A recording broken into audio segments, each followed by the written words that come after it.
nakabuo ako ng ganun o nakagawa ako, naramdaman ko, iba yung pakiramdam ko eh.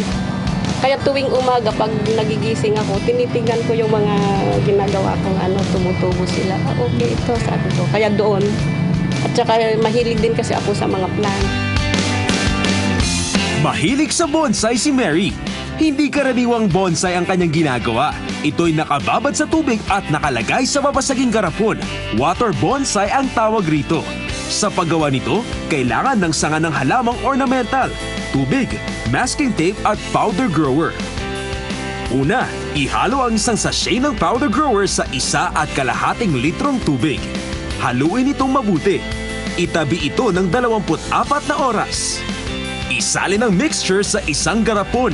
Kapag malinaw na ang tubig, maaari nang ilagay ang sanga ng halaman. Magdikit ng styro sa masking tape. Ipalibot ito sa sanga ng halaman. Ang kapal ay depende sa bunganga ng garapon. Matapos ang 2 linggo, maaari na itong ilipat sa vase. Nagkaroon na kasi ito ng dahon at ugat para mas kaakit-akit.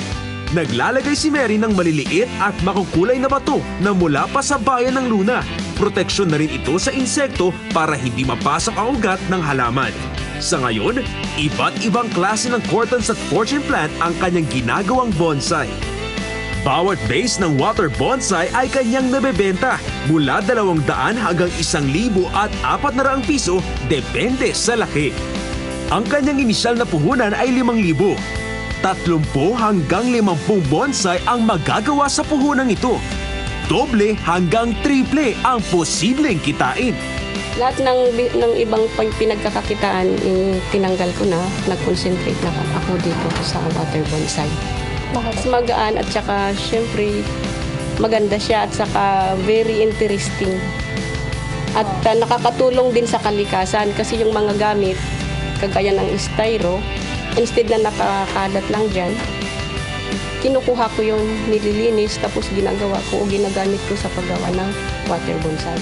Sa kanilang bahay sa Loren, Tumaw, La Union, makikita ang kanyang bonsai garden.